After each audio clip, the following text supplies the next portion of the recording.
Welcome students. In this video we will be starting with exercise 3.3 of class 12th mathematics.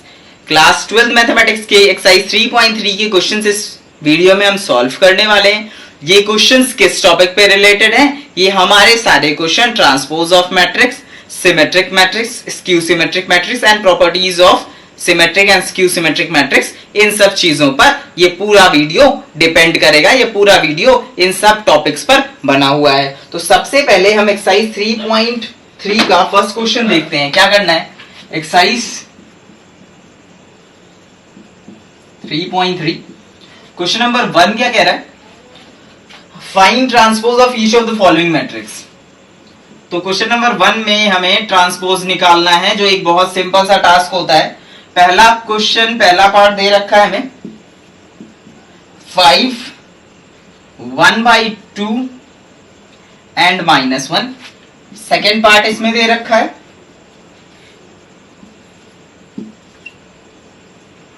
1 - 1 2 3. So this is our question. और इसमें क्या करना है? हमें केवल ट्रांसपोज निकालना है. और ट्रांसपोज निकालते हैं तो हमें किन बातों का ध्यान रखना होता है कि ये जो मैट्रिक्स है वो 3x1 ऑर्डर की है. ये मैट्रिक्स 3x1 ऑर्डर की है. तो जो ट्रांसपोज वाली मैट्रिक्स बनेगी वो क्या हो जाएगी? m×n का हो जाता है n×m. तो ट्रांसपोज वाली मैट्रिक्स क्या हो जाएगी? 1×3 ऑर्डर की हो जाएगी. ठीक, इसमें जो कॉलम है वो इसका रो बन जाएगा. इसमें जो पूरा एक कॉलम है वो इसका रो बन जाएगा. मतलब मैट्रिक्स क्या आ जाएगी? 5 1/2 -1.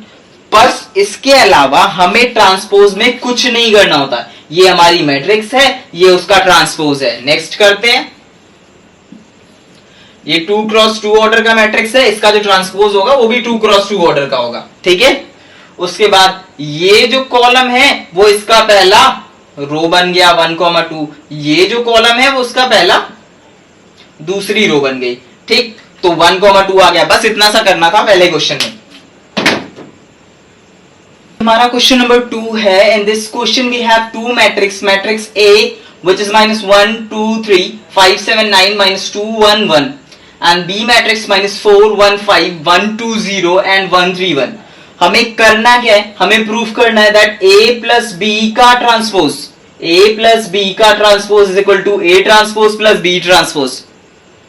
मींस यहां पे डिस्ट्रीब्यूटिव लॉ लग रहा है. डिस्ट्रीब्यूटिव लॉ फॉलो हो रहा है कि नहीं, ये चीज हमें प्रूफ करनी है. तो हमें क्या प्रूफ करना है? स्टार्ट करते हैं प्रूफ करना. सबसे पहले A प्लस B निकाल लेते हैं. अच्छा, पहले A ट्रांसपोज B ट्रांसपोज निकालते हैं. तो A ट्रांसपोज क्या आ जाएगा और B ट्रांसपोज इधर निकाल लेते हैं. ठीक, तो जो A ट्रांसपोज है वो क्या हो जाएगा? जो इसका पहला रो है, पहला कॉलम है, उसका फर्स्ट रो हो जाएगा -1 5 -2 2 7 2 7 1 3 9 1 1. तो ये हमारा जो वैल्यू आ गई A ट्रांसपोज की, AT या A' की. अच्छा, B ट्रांसपोज निकाल लें. तो B ट्रांसपोज कितना हो जाएगा? 4 1 1 -4 1 1 1 2 3. तो इधर हो जाएगा 1 2 3. उसके बाद नेक्स्ट बचा 5 0 1. तो 5 0 1 की एक रो बन गई. तो हमने यहां पे क्या निकाल लिया? हमने A ट्रांसपोज और B ट्रांसपोज निकाल लिया. अब A प्लस B निकाल लेते हैं. A प्लस B क्या आ जाएगा? इधर निकाल लेते हैं.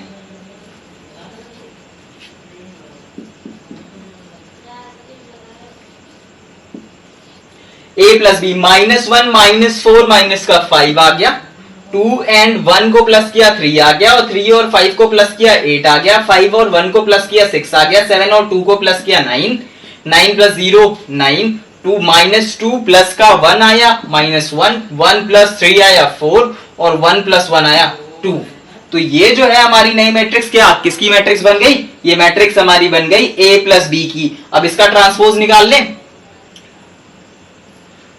तो A प्लस B का ट्रांसपोज निकाल लेते हैं. तो A प्लस B का जो ट्रांसपोज आ जाएगा वो क्या आ जाएगा? -5 6 और 1 इसके रो में आ जाएगा. -5 6 और 1, 3 9 4, ये सेकंड कॉलम है, सेकंड रो बन जाएगा 3 9 4, 8 9 2, 8 9 2।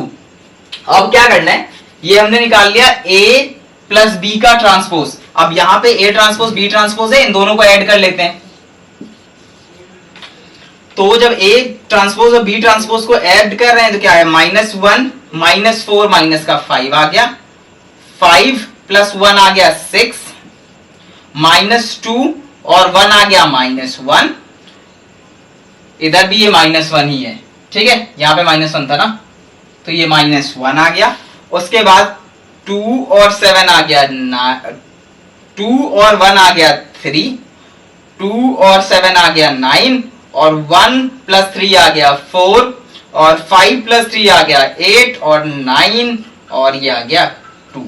और हम देख सकते हैं that this and this is equal, hence we can say that the above property या above question is done या above question is proved। LHS और RHS दोनों हमारे सेम हैं, इस वजह से हमारा जो सेकंड क्वेश्चन है वो प्रूव हो गया। अब इधर अगर माइनस होता, इधर माइनस होता तो हम उस क्वेश्चन को, जो हमारा सेकंड पार्ट है, माइनस है उधर, तो वहां पे क्या करना है, हमें यही पूरा स्टेप करना है, बस इससे इसको माइनस कर देना है, और इधर a प्लस बी की हमने वैल्यू निकाली, a माइनस बी की वैल्यू निकाल ली, तो a माइनस बी की जब वैल्यू निकालेंगे फिर उसका ट्रांसपोज कर देंगे। इधर a ट्रांसपोज b ट्रांसपोज पहले से निकला हुआ, तो a ट्रांसपोज में से b ट्रांसपोज माइनस कर देंगे, फिर जो आंसर मिलेंगे वही आंसर हमारे दोनों एक दूसरे के इक्वल होंगे और हेंस हमारा काम हो जाएगा। क्वेश्चन, ये हमारा चौथा क्वेश्चन है। इस क्वेश्चन में करना क्या है, हमें a ट्रांसपोज की वैल्यू दी हुई है और b की वैल्यू दी हुई है, मतलब हमारे पास दो मैट्रिक्स हैं, एक a ट्रांसपोज मैट्रिक्स है, एक b मैट्रिक्स है, हमें a प्लस 2b निकालना है, a प्लस 2b का ट्रांसपोज निकालना है। बहुत सिंपल क्वेश्चन है। इसमें अभी क्या है, ये a की वैल्यू हमें पहले निकालनी पड़ेगी। तो जब एक चीज हमें बहुत ध्यान से देखना है कि जब मैं a ट्रांसपोज का ट्रांसपोज निकालूंगा तो क्या आता है, a आता है, तो a कैसे निकालेंगे हम, a ट्रांसपोज जो है हमारा उसका ट्रांसपोज कर देंगे तो वैल्यू आ जाएगी a की, वही वैल्यू उठा के हमें इधर पुट कर देनी है। उसके बाद 2b की वैल्यू निकालना तो हमें आता है, क्योंकि स्केलर से किसी भी मैट्रिक्स को मल्टीप्लाई करेंगे तो उसके हर एक एलिमेंट में वही 2 मल्टीप्लाई हो जाएगा, तो ये -2, ये 0, ये 2 और ये 4 हो जाएगा। तो 2b की वैल्यू तो हमने निकाल ली, क्या आ गई, -2 0 2 और 4।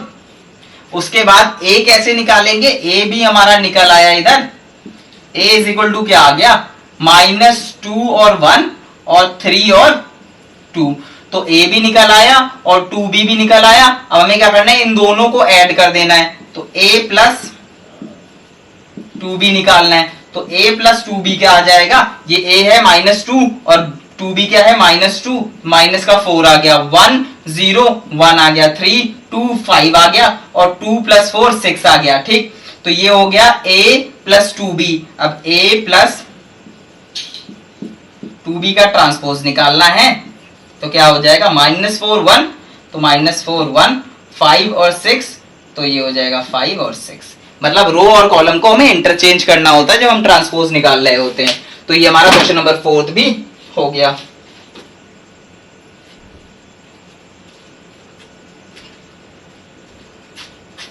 क्या तकलीफ है पढ़ाई करने में। So looking to the fifth question, पांचवा क्वेश्चन देखते हैं। पांचवे क्वेश्चन में क्या करना है हमें, for matrix A and B verify A B का क्या करना है। क्वेश्चन नंबर 5 देखते हैं। For matrix A and B, हमारे पास दो मैट्रिक्स दिए हुए हैं ए और बी, हमें क्या चीज वेरीफाई करनी है, दैट ए बी का transpose is equal to B transpose A transpose. A B का ट्रांसपोज जो है वो बी ट्रांसपोज ए ट्रांसपोज के फॉर्म में होता है, ना कि ए ट्रांसपोज बी ट्रांसपोज के फॉर्म में होता है। ये चीज प्रूफ करनी है कि जो ए बी का जब हम ट्रांसपोज निकाले तो वो बी ट्रांसपोज ए ट्रांसपोज के इक्वल है। ये चीज प्रूफ करनी है फ्रॉम द फॉलोइंग एग्जांपल्स। तो एक एग्जांपल इसमें से सेकंड वाला लेते हैं और स्टार्ट करते हैं क्वेश्चन। क्या दिया हुआ है हमको, पहला मैट्रिक्स है हमारा 0 1 2 जो ए मैट्रिक्स है, बी मैट्रिक्स हमें दे रखा है 157। ठीक है, सबसे पहले ए बी निकाल लेते हैं। ए बी क्या आ जाएगा, ए मल्टीप्लाइड विद बी, तो इसकी वैल्यू क्या आ जाएगी, ये 3x1 का मैट्रिक्स है, ये 1x3 का मैट्रिक्स है। तो जो हमारा नया मैट्रिक्स फॉर्म होगा वो मैट्रिक्स क्या होगा, ये 3x1 का मैट्रिक्स है, ये 1x3 का मैट्रिक्स है। तो जो नया मैट्रिक्स फॉर्म होगा वो क्या होगा, देखते हैं। 0 मल्टीप्लाइड विद 1 गिव्स 0। अब 0 1 से मल्टीप्लाई हुआ, हमें 0 मिला। अब 1 जो है वो 1 से मल्टीप्लाई हुआ, हमें 1 मिला। 2 हमें 2 से मल्टीप्लाई हुआ, 2 मिला। ठीक, तो फिर अब 0 1, अब ये 3 रो एक पहले कॉलम से मल्टीप्लाई हुई, पहले ये रो फिर ये रो फिर ये रो, पहले कॉलम से मल्टीप्लाई हुई, मतलब इस कॉलम से। अब 0 मल्टीप्लाई होगा 5 से, 0 मिला। 1 मल्टीप्लाई होगा 5 से, 5 मिला। 2 मल्टीप्लाई होगा 5 से, 10 मिला। अब 0 मल्टीप्लाई होगा 7 से, 0 मिला। 1 मल्टीप्लाई होगा 7 से, 7 मिला। और 2 मल्टीप्लाई हुआ 7 से, 14 मिला। हमें मैट्रिक्स क्या मिल गई, 3x3 ऑर्डर की मैट्रिक्स मिल गई, ए बी। ठीक, अब इसका जो ट्रांसपोज होगा वो क्या हो जाएगा, ए बी का जो ट्रांसपोज होगा, ए टी कभी मैं लिखता हूं कभी ए डैश लिखता हूं, ये क्लियर करने के लिए कि ए टी भी एक सिंबल है ट्रांसपोज का, ए डैश भी एक सिंबल है ट्रांसपोज का।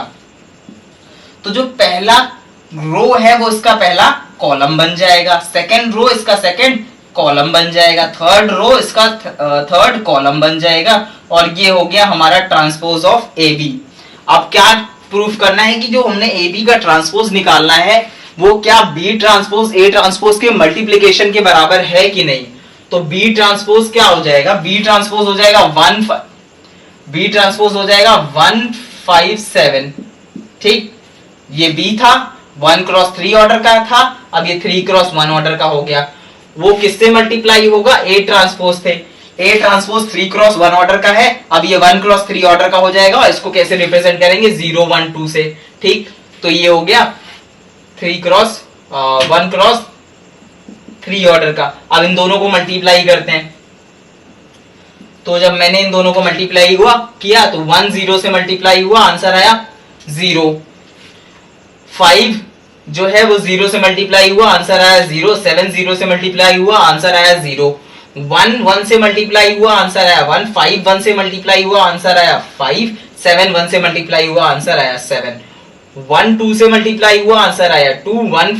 5 2 से मल्टीप्लाई हुआ, 10 आया। और 7 2 से मल्टीप्लाई आया 14। और ये मैट्रिक्स देख लो, ये मैट्रिक्स देख लो, कोई अंतर नहीं है दोनों मैट्रिक्स में। Hence we have proved the above question. जो हमारा क्वेश्चन लिखा हुआ था वो चीज हमने प्रूव कर लिया।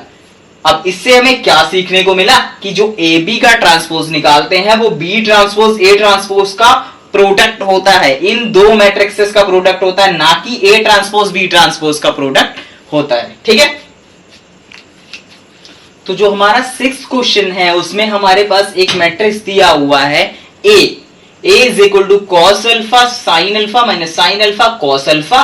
और हमें क्या प्रूफ करना है, that A transpose product with A gives out identity matrix. मतलब ए ट्रांसपोज को जब मैं ए से मल्टीप्लाई करूंगा तो मेरे पास एक आइडेंटिटी मैट्रिक्स आएगी, ये चीज प्रूफ करनी है। तो स्टार्ट करते हैं ए ट्रांसपोज निकालने से। तो जो ए ट्रांसपोज आएगा वो क्या हो जाएगा, कॉस अल्फा और यहां नीचे आया sign alpha, minus sine alpha ऊपर हो जाएगा और यहां आ जाएगा कॉस अल्फा। ठीक, ये हो गया ए ट्रांसपोज। अब क्या करना है, प्रोडक्ट निकालना है ए ट्रांसपोज और ए का। तो cos alpha sine alpha minus sine alpha cos alpha multiplied with cos alpha sine alpha और minus sine alpha cos alpha. ठीक है, और दोनों का प्रोडक्ट, ये भी 2x2 ऑर्डर का मैट्रिक्स, ये भी 2x2 ऑर्डर का मैट्रिक्स। तो जो न्यू मैट्रिक्स फॉर्म होगा वो भी 2x2 ऑर्डर का मैट्रिक्स होगा। कॉस अल्फा से मल्टीप्लाई हुआ, क्या बन गया, कॉस स्क्वायर अल्फा। अब sign alpha minus sine alpha से मल्टीप्लाई हुआ तो हो गया माइनस साइन स्क्वायर अल्फा। उसके बाद साइन अल्फा कॉस अल्फा से मल्टीप्लाई हुआ, साइन अल्फा कॉस अल्फा आ गया। उसके बाद cos alpha minus sine alpha से मल्टीप्लाई हुआ तो साइन अल्फा कॉस अल्फा, तो ये तो हो गया 0। ठीक, उसके बाद नेक्स्ट में ये वाला कॉलम लेंगे, कॉस अल्फा साइन अल्फा से मल्टीप्लाई हुआ तो बना कॉस अल्फा साइन अल्फा। उसके बाद ये जो साइन अल्फा है ये कॉस अल्फा से मल्टीप्लाई हुआ तो माइनस का साइन अल्फा और कॉस अल्फा आ जाएगा। ठीक, उसके बाद साइन अल्फा से मल्टीप्लाई होके साइन स्क्वायर अल्फा आ गया और कॉस अल्फा से मल्टीप्लाई होके आ गया प्लस का कॉस स्क्वायर अल्फा। ये माइनस साइन मल्टीप्लाई होके प्लस का cos square alpha sine square alpha बना था। तो ये क्या हो गया, ये हो गया 1, ये हो गया 0, ये हो गया 0 और ये हो गया 1 और 1 0 0 1 क्या है, एक आइडेंटिटी मैट्रिक्स है। Hence we have proved the question number 6।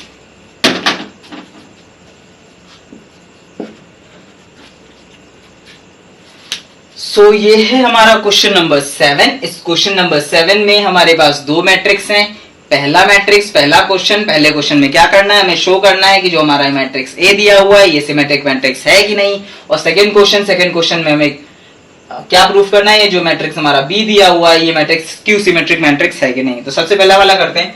Symmetric matrix की कंडीशन क्या होती है, ए जो है वो किसके बराबर होता है, ए ट्रांसपोज के बराबर। ठीक, तो अगर मैं इसका ट्रांसपोज निकालूं और ए ट्रांसपोज दोनों इक्वल आ जाए तो ये सिमेट्रिक मैट्रिक्स हो जाएगा। तो इसका जो ट्रांसपोज होगा ए का वो क्या आ जाएगा, माइनस, ये जो रो है ये कॉलम बन जाएगा 1 -1 और 5 आ गया। ठीक, -1 2 और 1 आ गया और 5 1 3 बन जाएगा इधर 5 1 3। तो क्या देख रहे हैं हम, 1 -1 5 1 -1 5 -1 2 1 -1 2 1 5 1 3 5 1 3 और ये क्या है, ये ट्रांसपोज है। ये मैट्रिक्स ए नहीं था, ये हमने ट्रांसपोज निकाला है, वो किसके इक्वल है, मैट्रिक्स ए के इक्वल है। Hence we can say that this matrix is a symmetric matrix. Symmetric matrix की कंडीशन क्या होती है, जब A is equal to A transpose हो जाता है, कोई मैट्रिक्स ए ट्रांसपोज के इक्वल होती है तो वो मैट्रिक्स सिमेट्रिक कहलाती है। और यहां पे हमने प्रूफ कर लिया कि मैट्रिक्स सिमेट्रिक है। नेक्स्ट सेकंड वाला पार्ट है। सेकंड वाले पार्ट में हमें क्या करना है, शो करना है कि जो मैट्रिक्स यहाँ पे दी हुई है बी मैट्रिक्स, ये स्क्यू सिमेट्रिक मैट्रिक्स है कि नहीं। तो सबसे पहली पहचान होती है स्क्यू सिमेट्रिक मैट्रिक्स की, जो उसके लीडिंग डायगोनल एलिमेंट्स होते हैं वो लीडिंग डायगोनल एलिमेंट्स हमेशा 0 होते हैं। एक स्क्यू सिमेट्रिक मैट्रिक्स के लीडिंग डायगोनल एलिमेंट्स हमेशा 0 होते हैं, तो इसके लीडिंग डायगोनल एलिमेंट्स हमेशा 0, मतलब इसके जो लीडिंग डायगोनल एलिमेंट्स है यहाँ पे 0 है। और क्या कंडीशन क्या होती है, ए जो है वो नेगेटिव ऑफ ए ट्रांसपोज होता है एक स्क्यू सिमेट्रिक मैट्रिक्स के। तो यहाँ पे B जो है एक हमारा मैट्रिक्स है, तो B का ट्रांसपोज निकाल लेते हैं। तो B का ट्रांसपोज क्या आ जाएगा, 0 1 -1 है ना, 0 1 -1 हो गया। ठीक, और -1 0 1 -1 0 1 हो गया और 1 -1 0 1 -1 और 0 आ गया। ये हो गया 1, ये हो गया -1 और 0। अगर मैं इससे माइनस कॉमन ले लूं तो ये मैट्रिक्स क्या बन गई हमारी, 0 -1 1 और 1 0 -1 और -1 1 0। और ये मैट्रिक्स और इस मैट्रिक्स में कोई अंतर नहीं है, वो दोनों इक्वल हैं। तो हेंस वी कैन से जो B है वो किसके बराबर है, नेगेटिव ऑफ B ट्रांसपोज के बराबर है। जो यहाँ पे B है वो किसके बराबर है, नेगेटिव ऑफ B ट्रांसपोज के बराबर है। और ये कंडीशन किसकी कंडीशन होती है, कि स्क्यू सिमेट्रिक मैट्रिक्स की कंडीशन होती है। तो ये जो मैट्रिक्स हमारे पास यहाँ पे मिला है, ये मैट्रिक्स क्या है, एक स्क्यू सिमेट्रिक मैट्रिक्स है।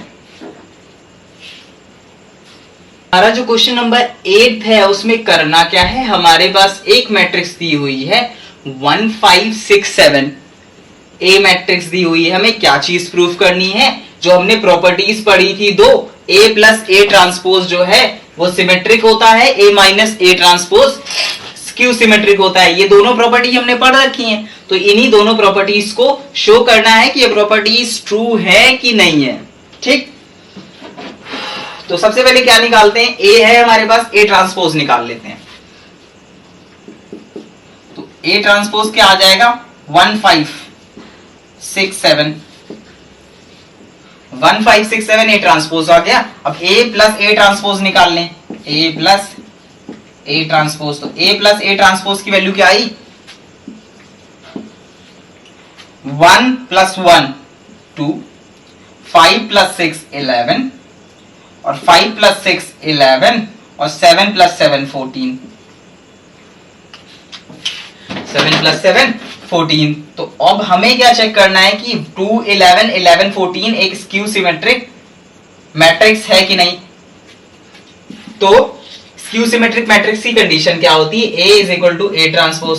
तो ये A हो गया हमारा यहाँ पे, और अगर ये A ट्रांसपोज के इक्वल है, अगर ये A ट्रांसपोज के इक्वल है, मतलब इसका जब मैं ट्रांसपोज निकालूं तो इसका ट्रांसपोज क्या हो जाएगा, इस पर्टिकुलर मैट्रिक्स का ट्रांसपोज क्या हो जाएगा, इस मैट्रिक्स का ट्रांसपोज होगा 2 11 2 और यहाँ पे 11 हो गया, 11 14 11 14। तो हमने देखा कि इस मैट्रिक्स का जब मैंने ट्रांसपोज निकाला तो वो इसी मैट्रिक्स के इक्वल है, hence we can say A + A transpose जो है वो एक एक सिमेट्रिक मैट्रिक्स फॉर्म करता है हमेशा। अब A - A ट्रांसपोज निकाल लेते हैं। A - A ट्रांसपोज 1 - 1 0 आ गया, 5 - 6 - 1 आ गया, 6 - 5 आ गया 1 और 7 - 7 आ गया 0। तो पहला चीज क्या होना चाहिए एक स्क्यू सिमेट्रिक मैट्रिक्स में, एक स्क्यू सिमेट्रिक मैट्रिक्स में diagonal element, leading diagonal element 0 होने चाहिए। ये जो होते हैं डायगोनल एलिमेंट उनको लीडिंग डायगोनल एलिमेंट बोलते हैं। तो यहाँ पे जो लीडिंग डायगोनल एलिमेंट्स हैं हमारे वो 0 हैं, लीडिंग डायगोनल एलिमेंट 0 है। इसका मतलब क्या है, ये सिमेट्रिक मैट्रिक्स हो सकता है। अब सिमेट्रिक मैट्रिक्स होने के लिए क्या कंडीशन होती है, A = -A ट्रांसपोज। तो इसका मैं ट्रांसपोज निकालता हूं, तो इसका जो ट्रांसपोज आएगा वो क्या आ जाएगा 0 - 1 और 1 और 0। ठीक, ये तो A के इक्वल नहीं है, पर अगर मैं माइनस कॉमन ले लूं तो क्या आ जाएगा 0 1 - 1 और 0। ये जो चीज है वो इसके इक्वल आ गई। इसका मतलब क्या है, यहां पे A = -A ट्रांसपोज, A जो है वो -A ट्रांसपोज के इक्वल आ गया। Hence we have proved the question number 8. So as we can see that this question is very easy question. ये क्वेश्चन जो है बहुत इजी क्वेश्चन है। A हमको दिया हुआ है, A ट्रांसपोज निकालना है। A ट्रांसपोज जैसे ही आया ये क्वेश्चन हो जाएगा। A ट्रांसपोज आ गया, फिर हमें क्या करना है, बस प्लस माइनस करना है इस क्वेश्चन, उसके अलावा कुछ करना ही नहीं है। तो A ट्रांसपोज निकाल लेते हैं। तो A ट्रांसपोज क्या आ जाएगा 0AB - A0C और -B - C0। ठीक है, उसके बाद अब हमें कुछ नहीं करना, A + A ट्रांसपोज करना है, उसके बाद उसका हाफ निकाल लेना है, उसके बाद A - A ट्रांसपोज करना है, उसका हाफ निकाल लेना, और हमारा क्वेश्चन नंबर 9 हो जाएगा। क्वेश्चन नंबर 10 देखते। सो ये हमारा क्वेश्चन नंबर 10 है। हमें करना क्या है इस क्वेश्चन में, we have to represent this matrix. ये मैट्रिक्स जो हमें दिया हुआ है, पहला पार्ट है क्वेश्चन नंबर 10 का। इस मैट्रिक्स को हमें सिमेट्रिक और स्क्यू सिमेट्रिक मैट्रिक्स के सम के फॉर्म में रिप्रेजेंट करना है। मतलब ये मैट्रिक्स ही होगा, बस वो किस फॉर्म में होगा, in the form of sum of symmetric and skew symmetric matrix. जैसा हमने उधर पढ़ रखा है कि that A = half of A + A transpose plus half of A - A transpose. तो वही चीज हमें निकालनी है, मतलब किसकी वैल्यू निकालनी है, A = half of A + A transpose plus half of A - A transpose. तो बहुत इजी सा क्वेश्चन है। ये A दिया हुआ है हमको, A ट्रांसपोज पहले निकाल लेते हैं। A ट्रांसपोज निकाल लेते हैं तो A ट्रांसपोज क्या आ जाएगा 3 5 1 और -1। ये हो गया A ट्रांसपोज। अब हमें क्या निकालना है, A + A ट्रांसपोज निकालना है, उसका हाफ निकालना है। तो हाफ A + A ट्रांसपोज क्या आ गया, A + A ट्रांसपोज आ गया 3 + 3 6, 5 + 1 6, 1 + 5 6 और -1 - 2। ठीक, plus half of A - A transpose. A minus A transpose क्या हो गया, 3 माइनस 3 0, 5 माइनस 1 4, 1 माइनस 5 माइनस 4, और ये हो गया 1 माइनस माइनस 1 हो गया 0। तो ये एक स्क्यू सिमेट्रिक मैट्रिक्स, ये एक सिमेट्रिक मैट्रिक्स, और अब इससे हमें जो वैल्यू मिलेगी वो A की वैल्यू मिल जाएगी। और हमने रिप्रेजेंट कर दिया है हमारे इस मैट्रिक्स को एक सिमेट्रिक और एक स्क्यू सिमेट्रिक मैट्रिक्स के फॉर्म में। हमने अपने मैट्रिक्स को एक सिमेट्रिक और एक स्क्यू सिमेट्रिक मैट्रिक्स के फॉर्म में रिप्रेजेंट कर लिया है। We have represented our matrix in the form of the sum of symmetric and skew symmetric matrix. बाकी के जो इसके 3 पार्ट है वो ऐसे ही करने, 3x3 ऑर्डर के भी मैट्रिक्सेस हैं, करना कुछ नहीं है, बस सिंपल से काम करना है, A फिर A ट्रांसपोज निकाल लेना है, चाहे वो 2x2 ऑर्डर का हो या 3x3 ऑर्डर का हो, क्योंकि यहाँ पे हमें केवल सम करना है, तो सम करना इजी होता है चाहे किसी भी ऑर्डर का हो। तो वो क्वेश्चन भी हम कर सकते हैं। क्वेश्चन नंबर 10 के जो 3 और पार्ट है उनको भी हम बहुत इजीली सॉल्व कर सकते हैं। क्वेश्चन नंबर 11 देखते हैं। चूज द करेक्ट ऑप्शन का क्वेश्चन है।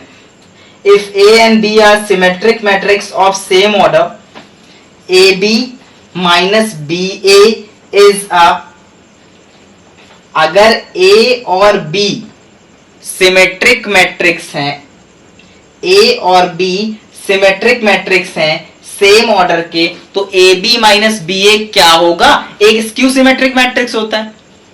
इसको हम सॉल्व करेंगे, सॉल्व करने के बाद सॉल्यूशन इसका मिल जाएगा। नेक्स्ट क्वेश्चन क्या है, A is equal to cos alpha minus sine alpha, sine alpha cos alpha. ये भी एक MCQ का ही क्वेश्चन है, तो इसको भी हम सॉल्व करके देख सकते हैं। If you face any problem related to this question then you can ask me in the comment box. तो हमारी ये जो एक्सरसाइज है वो एक्सरसाइज कंप्लीट हो गई है। अब नेक्स्ट एक्सरसाइज की ओर हम